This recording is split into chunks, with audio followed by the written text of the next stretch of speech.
रंजना कभी ब्रश नहीं करती थी। उसे कितनी बार उसके माँ बाप ने डांटा, लेकिन उसका कोई असर उस पर होता ही नहीं था, जिस कारण से उसके दांत पीले पीले हो जाते हैं। शादी के बाद अरे बहू, वैसे तो तुझ में कोई कमी नहीं है, पर तेरे दांत दांत इतने पीले कैसे हैं बेटा? कैसे मतलब? कोई सर्जरी थोड़ी ना कराइए। वो तो क्या नाम, मैं ब्रश नहीं करती थी तो पीले हो गए। क्या करूं? आप कहें तो लाल करवा लूं या फिर काले? यार ये क्या है, क्यों माँ से लड़ रही हो? लड़ रही हूँ? अरे मैं लड़ रही हूँ या ये बोल रही है कि दांत पीले हैं, पीले।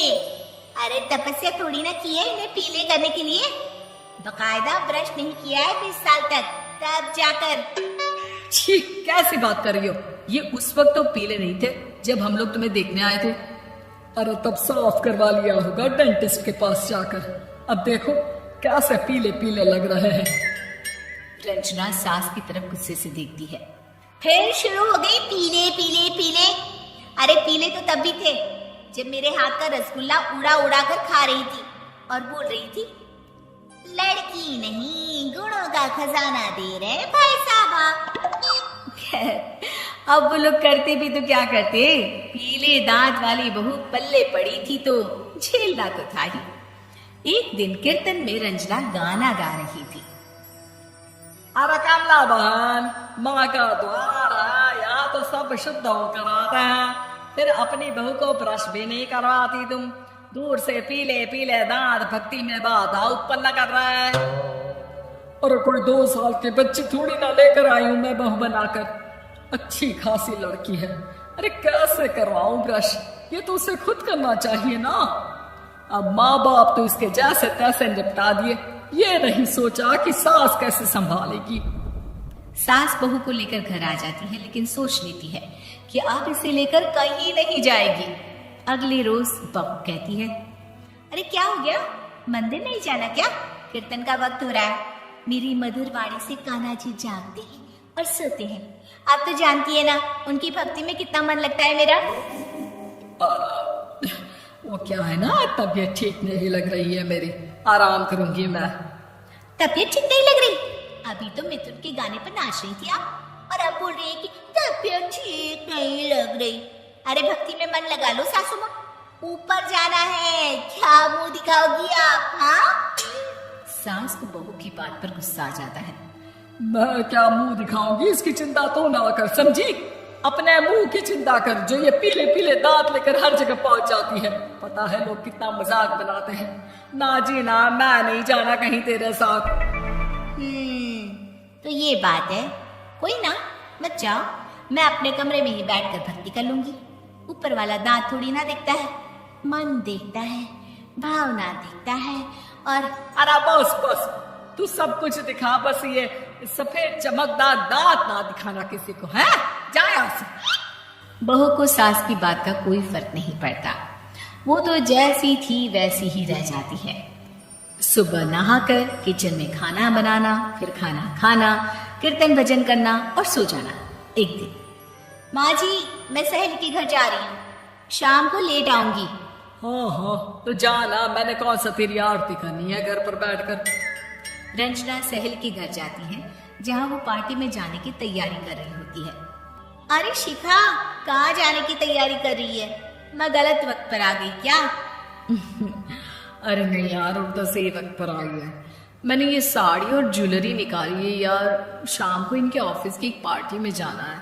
बताना कैसा लग रहा है ये सब? नहीं यार, इस ड्रेस के साथ तो वो वाली ज्वेलरी अच्छी लगेगी।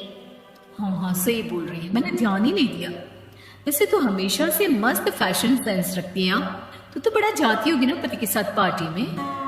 रंजना कुछ नहीं बोलती, बस सोचती है कि यार काश ये बात सही हो जाती, पर मैं क्यों नहीं जाती पार्टी में? क्या इन लोगों की कोई पार्टी होती नहीं होगी? रंजना घर आती है और रात में पति से सवाल करती है, एक बात बताइए, आप मुझे किसी पार्टी में क्यों नहीं ले जाते?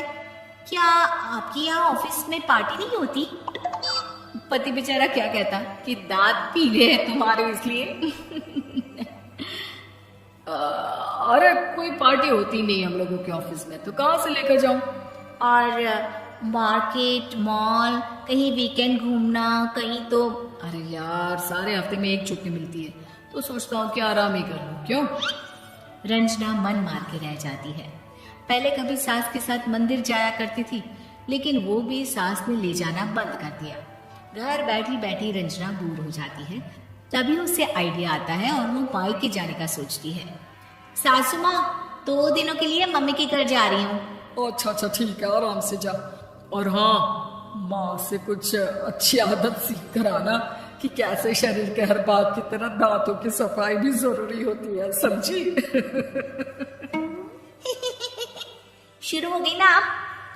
वो लोग आपकी तरह नहीं है कि छोटी छोटी बात का बतंगड़ बना दे।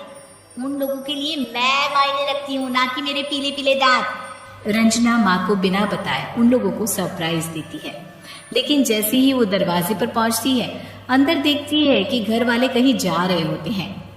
अब माँ, काश रंजना दीदी के दांतों वाली प्रॉब्लम नहीं होती, तो वो भी हम लोगों के साथ चलती ना बुआ जी की बेटी की शादी में। हाँ बेटा, लेकिन अब उसे कौन समझाया कि उसको उसके पीले दांत नहीं दिखते, लेकिन उसके आसपास के लोगों को कितना एम्बैरेसिंग फील कराते हैं। मुझे तो कितनी बार उसके स्कूल की टीचर ने शिकायत की कि उसके साथ कोई लड़की बैठना भी नहीं चाहती, और ना ही कॉलेज में कोई उससे बात करना चाहता था। लेकिन पता नहीं क्यों उसे ये बात समझ में ही नहीं आती। कोई कमी नहीं है उस लड़की में, बस यही कि दांत पीले हैं। वो तो भला हो जीजा जी और उनकी माँ का, जो दीदी को जैसी है वैसे ही रखा हुआ है। रंजना को अपने घर वालों की बात सुनकर बहुत दुख होता है। वो सोचती है कि वो क्या करे, लेकिन फिर वो सीधा डेंटिस्ट के पास जाती है, अपने दांत चमकाती है और कसम खाती है कि वो रोज ब्रश करेगी। अरे क्या हो गया? तुम तो 2 दिनों के लिए गई थी ना? पर कोई ना, अच्छा है, चलो आ गई तो। रंजना सास के सामने आकर खड़ी हो जाती है और पूरी स्माइल करती है, उसके चमकदार दांतों को दिखाती हुई। चले मंदिर। माँ, मुझे माफ कर दीजिए, मैंने आप लोगों को बहुत एम्बैरेसिंग फील करवाया। मैं आज से रोज ब्रश करूंगी।